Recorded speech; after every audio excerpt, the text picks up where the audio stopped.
If you go back to the Busters days, I think that was the very first time I met you. Was it?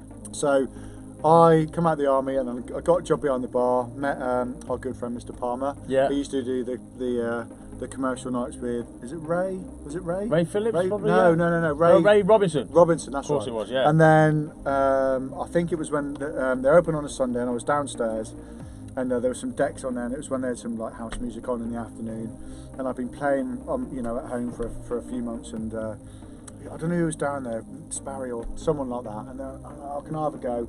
And I played for like 10 minutes and they were like, you're pretty good. I was like, but a few months he went, I need to introduce you to JFK. I'm like, JFK? Because I was new to the area, didn't know who you were. And then you came down, I think, the following week, and I played, and you were like, how long have you been playing? It's like 3 months, and you were like, you're pretty good. How do you fancy about doing an hour for me? This is when Zone, that's right. We had the Zone in Loughborough, opposite. Yeah. Because that was running at the same time, so that sort of ran just before the Emporium. So I was in and around that pub and the bar at the same time. Yeah. And then you were like, right, I want you to do an hour. So I'd do the bar, and then I'd do 7 till 8 or 7 till half 8 or something. You'd come in, you'd finish the night before you went off to Passion, and I'd go back behind the bar. And then that's how we built our relationship. And then you were like, well, you're going to be the residency here now and work with me. And I think as you got onto bigger and better things, I needed to do more. Yeah. So you got the residency at the Zone. At the Zone first. After I sort of went more full time at the Emporium. That's right. Yeah. That's right. Because they used to run buses from there to get up there as well, didn't they? So you would come and do your bit, then you would go, and then the bar stayed open till 1 or 2. So you would do till like 11. It was brilliant having you there because that 9 till 10 bit was always the bit that you really didn't want to do, or the 8 till 9 or 7 till 8 or whatever it was. Yeah. You didn't really want to do, but you knew you needed to give someone else an opportunity. You was there to do it. Of course, it meant I could go and drink at the bar, still get paid. For it. And you'd have to come in, and I think back then between like 7 till half 8, it was like £1 a pint. That's right, it was come ridiculous. In and you'd like get your receipt and you'd go like £5 worth. Yeah, and all the lads would come on, and my dad would come down. Yeah. And then you have a few drinks, and I tell you, to this day, I still see people out and about who loved the Zone. Yeah, loved it. Yeah, just because there was nowhere. I mean, you had Crystals across the road and more commercial stuff. Yeah, but I mean, I don't know how many. That vibe, it was just a good vibe. Great. Brilliant, just a good absolutely vibe. Loved it. And done that until I think it was 99, and then we had a chat, and you were like, oh, the owners are looking at getting another resident in. Well, I think at that time I'd sort of taken over the marketing promotion at the Emporium at Passion, and and we introduced the new logo and the new branding and style of stuff, and I started to become booking of the DJs. Yeah.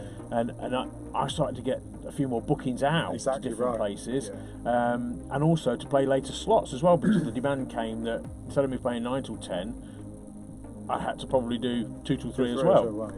So therefore we needed somebody else to come in and fill the void, and that's where you came in at that point, and and brought you over to do the Emporium. But that's like exactly the same for me as you were. So it was like getting to do that first hour, and I'll never. It was January 2000. I think it was the week after Classics. Like, well, you got an hour, and it was back then.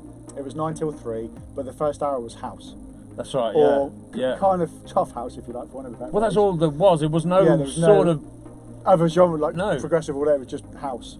And I'll never ever forget the people were coming in, and to be fair to yourself, you'd built up this brand with Mark and Eric and the team, and well established. Everybody knew you as the resident, and they were coming in going, "What's that? That's not JFK." So it took probably 6 months. Just like you, 6 months for people to go, that's Mark. Mark West, And then you built that rapport. And I built the rapport. So I did what you did 4 or 5 years ago. Do you know what I love though? You know that bit, right? When they open the doors, because you get the club ready, go dark, okay, and you put that first record on like that, and the punters would be outside, and then you'd hear them coming up the alleyway, right? And no matter what happened, if you'd had a bad day, there was a mixer needle not working or whatever, the moment that they walked up that alleyway, they walked onto the podiums there in front of you, and you saw their arms come out and the smiles on the people's faces. Everything changed, and it was like how many hands did we shake at the beginning of the night? I don't know. That first hour Yeah. was what made us. But I never knew a those club that residents. filled up as quick. No, Ever. either. No. Ever. Within 20 minutes, we're talking to them. Within 20 minutes, you had the whole bottom floor full, Yeah. just full. And it was shaking people's hands. Yeah. How you doing? And each what other. Are you doing? Where are you from? And it was just Yeah. like people just grew, didn't it? And in fact, I think what people don't realise is that doing those first hours and stuff and building that bond with your punters incredible. ends up giving you longevity into the scene, because you I had, think so. because people will remember that you actually spoke time to speak to them and to shake their hands and to whatever. Yeah. It's all great doing the 3 o'clock and knowing the glory, which is fantastic, which we've done, but it's that bond. See, and you don't really see that a lot anymore. No, it's all different. The dynamics, the DJs are, way away.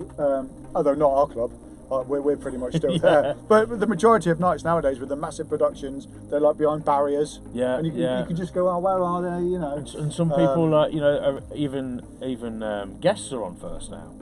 Yeah. They're doing the warm-ups. Yeah. People that are paid a lot of money do the warm-ups. I mean, we'll get on to It's money. an art. It's an art. It is. To be able to do that warm-up, to set the pace and the tone and the feel and the atmosphere for the night was such an art. I used to love playing some of the real. I loved it. I always said funky, loved groovy it. stuff Yeah. and get people in and happy vibes. But it was that thing, Joe, wasn't it? It was playing tunes that were sort of engaging enough to get them tapping their feet. They'll go and they'll have their drink and they'll do what they want to do, but without taking the roof down, because what you didn't want to do is piss off the main first guest who came in, which is completely lost these days. I mean, there's some people, some of the new Passion DJs that come through now, and they're all of a sudden bang on 140 BPM, and you're thinking, oh guys, you need to turn it whole down. art of getting the groove ready. You get more respect that way. And I think as well, what is difficult is when, and this is always the case, is you do an hour, and it's 5 to 10, and no one's there.